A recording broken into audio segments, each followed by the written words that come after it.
नमस्कार दोस्तों।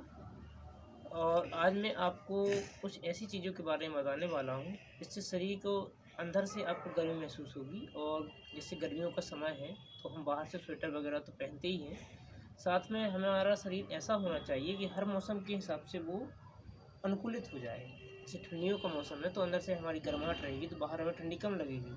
और हम कई रोगों का हम बचाव करेंगे और हमारा शरीर जल्दी रोगग्रस्त नहीं होगा। तो आपको पहले ही जो खाद्य पदार्थ के बारे में हम बता रहे हैं वो है आपका बाजरा। आप भारत के किसी भी कोने में हो, जहाँ आपके जिस क्षेत्र में जो भी मोटा अनाज होता हो, चाहे वो बाजरा हो, चाहे ज्वार हो, चाहे मक्का हो, चाहे चावल हो, आप इनका आटा बना लें पीस कर और उसको आप खाएं। इस ये जो आटा होता है ये थोड़ा मोटा अनाज कहलाता है और इसमें बहुत अधिक मात्रा में magnesium, calcium, manganese, tryptophan, fibre, vitamin B, antioxidant आदि भरपूर मात्रा में पाए जाते हैं। तो ये बॉडी को अंदर से बहुत ज़्यादा एनर्जेटिक भी करते हैं और गर्मी भी पैदा करते हैं और ये सब मिनरल्स भी मिलते हैं हमें। दूसरी हमारी चीज़ है बादाम।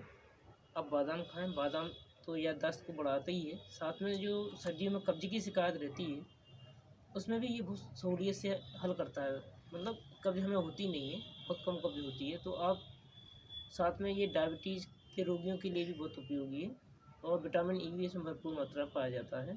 तो आप बादाम खाएं। बादाम को आपको रात में फुलाने डाल देना है। 4 बादाम पर्याप्त रहेंगे। अब 4 बादाम रात को फुलाने डाल दें, सुबह खाएं खाली पेट, आपको बहुत फ़ायदा करेगा। तीसरी चीज़ है हमारी अदरक। अदरक आप किसी भी फॉर्म में खा सकते हैं, तो चाहे चटनी के रूप में, चाहे आप भून के खाएँ, चाहे चटनी में डायरेक्ट खाएँ, या फिर आप किसी व्यंजन में भी डाल सकते हैं, किसी सब्ज़ी में भी डाल सकते हैं। तो अदरक में क्या है, बहुत ज़्यादा गर्मी मिलती है शरीर को और ये डाइजेशन में बहुत हेल्प करता है बॉडी को। तो आप अदरक भी खाएँ। चौथा हमारी चीज़ है वो है शहद। शहद आयुर्वेद में अमृत के समान माना गया है। तो आप शहद खाएँ। शहद से पाचन क्रिया में सुधार होगा और इम्यून सिस्टम पर भी असर पड़ता है इसका, बहुत इम्प्रूव होता है इम्यून सिस्टम हमारा। पाँचवीं हमारी चीज़ है अखरोट। अखरोट में ओमेगा 3 फैटी एसिड पाया जाता है और इसमें जिंक भी भरपूर मात्रा में होता है। तो आप अखरोट खाएँ। और ये सब ड्राई फ्रूट है, आपको फुला के ही खाना है। रात में आप फुलाने डाल दें, सुबह आप खाएँ। छठवीं हमारी चीज़ है ऋतुफल। आपको ऋतुफल खाने हैं। ऋतुफल जैसे अभी अभी सर्दियों का समय है, सिंघाड़े है, अमरूद है, आप ये खाएं। आपको रसीले फल नहीं खाना है, जैसे संतरा, मौसम्मी, रस वाले फल जो आपको ठंडक देते हो।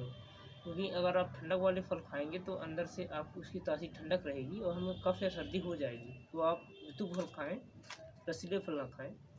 साथ में हमारी चीज़ है मूँगफली। मूँगफली का तो वीडियो मैंने पहले ही बनाया हुआ है, मूँगफली गुड़ खाने के क्या लाभ हैं। क्योंकि अगर आप देखा जाए मूँगफली में बहुत सारे पोषक तत्व पाए जाते हैं और इसे हम गरीबों का बादाम भी कहते हैं। और प्रोटीन इसमें मूँगफली में बहुत ज़्यादा प्रोटीन, नमी, minerals, fat, fibre, carbohydrate, calcium, phosphorus, carotene, thiamine, folic acid और ऊर्जा बहुत मिलती है। तो आप टाइम पास के हिसाब से ये आप खा लें। आप या तो उसका कच्ची डायरेक्ट खा सकते हैं या भून कर खा सकते हैं। जैसा भी आपको खाना हो, आपको खाने का तरीका सबके शरीर की प्रवृत्ति के हिसाब से आप खा सकते हैं, लेकिन खाएँ ज़रूर। आठवां जो हमारी चीज़ है वो है सब्जियां। आप हरी सब्जियां खाएं क्योंकि हरी सब्जियां बहुत ताज़ी होती हैं और बहुत ज़्यादा एनर्जी देती हैं। और इससे क्या होता है, शरीर की जो रोग प्रतिरोधक क्षमता होती है, जो हमारी इम्यूनिटी पावर होती है, वो इम्प्रूव होती है और बॉडी को अच्छी गर्मी प्रदान करती हैं। तो ताज़ा हरी सब्जियां खाएं। सर्दियों में जैसे अपन मेथी, गाजर, चुकंदर, पालक, लहसुन, बहुत सारी चीज़ें, हरी सब्जियां, हरी पत्तेदार सब्जियां आप खा सकते हैं और इससे इम्यून सिस्टम बहुत मजबूत होता है। 9वीं हमारी जो चीज़ है वो है तिल। तिल को हम तिली भी कहते हैं। तो ये शरीर को बहुत अच्छी ऊर्जा देता है, बहुत ज़्यादा ऊर्जा देता है। तो तिल की अगर आप मालिश भी करते हैं तो ठंड से बचाव बहुत होता है। और ये जो हमारे जिसकी अगर चेहरा फटता भी हो या फिर नरमी ज़्यादा आती हो, तो अगर उसका तेल लगाए चेहरे पे तो उसका चेहरा फटेगा नहीं। या फिर हाथ पाँव में कहीं भी लगाने पर चिकनाहट रहती है शरीर में, फटता नहीं है शरीर। तो आप तिल का वैसा भी उपयोग कर सकते हैं। और यदि आपको बहुत या कफ होता हो बहुत ज़्यादा, तिल और मिश्री का काढ़ा आप पी लीजिए तो आपका कब्ज़ भी ख़त्म हो जाएगा। और तिल में बहुत सारे पोषक तत्व भी पाए जाते हैं, जैसे प्रोटीन, कैल्शियम, बी कॉम्प्लेक्स और कार्बोहाइड्रेट। तो ये कुछ 9 चीज़ें ऐसी थी कि आपको भरपूर मात्रा में एनर्जी देगी और सर्दी के मौसम में आप ज़रूर खाएँ और स्वस्थ रहें।